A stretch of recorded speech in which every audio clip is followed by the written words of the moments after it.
ஒரு மனுஷனை பார்த்தோன்னே அவனை பற்றின ஒரு முடிவுக்கு வந்துடுறோம்.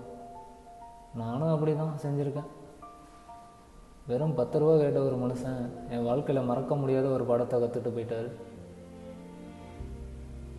2 நாளைக்கு முன்னாடி என்னோடய ஆஃபீஸ் வேலையெல்லாம் முடிச்சுட்டு பஸ் ஸ்டாண்டில் பஸ்ஸுக்காக காத்துட்டு இருந்த நேரம் ஒரு வயசான தாத்தா, தம்பி ஒரு 10 ரூபா கிடைக்குமான்னு கேட்க எனக்கு ஏன்னு தெரியல, அப்படி ஒரு எரிச்சல் வந்துருச்சு. ஏன்னா railway station, bus stand, bus stop எங்கே பார்த்தாலும் 10 ரூபா கொடு, 20 ரூபா கொடு, 50 ரூபா கொடுன்னு அதெல்லாம் கேட்டு ஒரு எரிச்சலில் இல்லை தாத்தா அப்படின்னு சொல்லி அந்த பக்கம் திரும்பிக்கிட்டேன். என் நேரமாக என்னென்னு தெரியல, அன்றைக்கி பஸ் வர ரொம்ப நேரம் ஆகிடுச்சு. சரி பக்கத்தில் இருக்க டீ கடையில் ஒரு டீ குடிப்போம் அப்படின்னு அங்கே போனால் அங்கேயும் அதே தாத்தா. டீ கடைக்கார்ட்ட தம்பி ஒரு டீ கொடுக்க முடியுமா அப்படின்னு கேட்க, தாத்தா நேற்று வாங்கின கடனை இன்னும் இருக்குது, முதல்ல அதை கொடுங்கன்னு கம்பீர தோற்றத்தில் சிரித்த முகத்திலே சொல்கிறாரு. தாத்தா எதுவுமே பேசாமல் சரிப்பா அப்படின்னு அந்த இடத்துல இருந்து நகர்றாரு. அதை பார்க்க இன்னும் என் மனசுக்குள்ளே ஏன் இன்னும் இப்படிலாம் இருக்கிறாங்க, அவங்களுக்குன்னு மகள் இல்லையா, மகன்கள் இல்லையா, மனைவி இல்லையா, ஏன் இப்படி இருக்காங்கன்னு தோணுச்சு. தாத்தா இன்னும் இங்கே தான் இருக்கீங்களா? திரும்பி பார்த்தா அங்கே ஒரு கல்லூரி மாணவி ஓடி வந்து அந்த தாத்தா கிட்டே ஏதோ பேசிக்கிட்டு இருக்கா. நான் கேட்டேன், என்னங்க லவ் வந்துடுச்சா? அட நீங்கள் வேற, அதெல்லாம் இல்லைங்க. அவள் அதுக்கப்புறம் சொன்ன வார்த்தை தான் எனக்கு இன்னும் பெரிய ஆச்சரியத்தை கொடுத்துச்சு. தாத்தா நாளைக்கு நான் இன்டர்வியூ போகிறேன், நீங்கள் இல்லைன்னா நான் அந்த காலேஜே முடிச்சிருக்க முடியாது. என்ன சொல்கிறா அவள்? அந்த அதிர்ச்சியிலே நின்றுட்டுருக்கையில் அந்த தாத்தா சிரிச்சுக்கிட்டே சொல்கிறாரு, நீ நல்லா வளரணும், அது போதும். என்ன ஒரு அக்கறை அந்த மனுஷன்கிட்ட. அந்த மாணவியும் அதே உரிமையில் சரி தாத்தான்னு சொல்லிவிட்டு அந்த இடத்துல இருந்து நகர்றான். இந்த ஆச்சரியத்தில் இருந்து நான் மீளாமல் கடைக்கார்ட்ட போயிட்டு, யார் இந்த தாத்தா அப்படின்னு கேட்குறேன். அதுக்கு அவர் சிரிச்சுக்கிட்டே என்னை பார்த்து சொன்னார், இவரா முன்னாடி ஸ்கூலோட ஹெட் மாஸ்டர்ப்பா. இந்த ஏரியாவில் படித்த நிறைய பேர்த்துக்கு ஸ்கூல் ஃபீஸு காலேஜ் ஃபீஸுன்னு கட்டி படிக்க வச்சுருக்காரு. இப்போ ஏதோ பென்ஷனில் ஏதோ பிரச்சனை போல் வரல, அதான் பண நெருக்கடியில் இருக்கார்.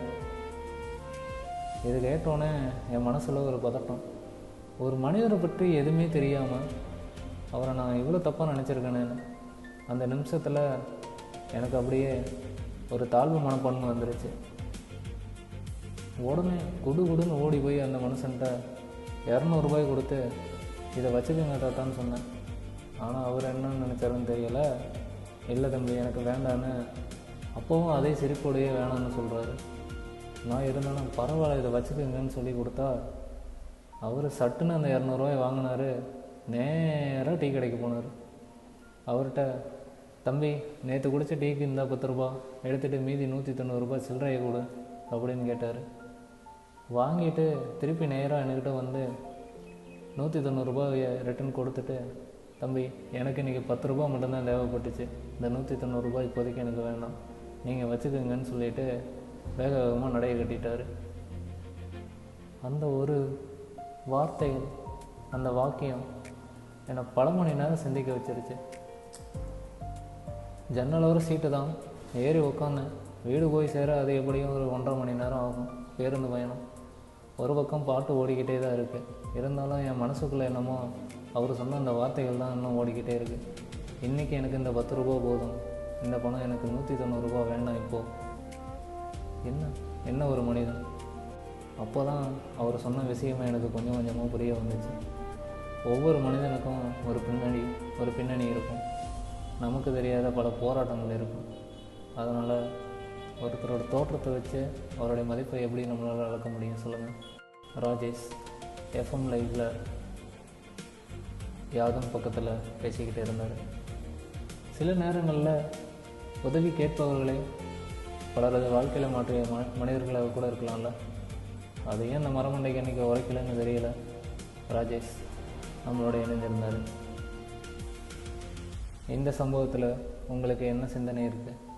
உங்களுடைய கருத்துக்களை கமெண்ட் செக்ஷனில் பகிர்ந்து கொள்ளுங்கள். கேளுங்கள், சிந்தியுங்கள், உங்கள் வாழ்க்கையை உணருங்கள். இது உங்கள் எஃப்எம் லைவ்ஸ். மீண்டும் ஒரு புதிய வாழ்க்கை அனுபவத்துடன் சந்திப்போம்.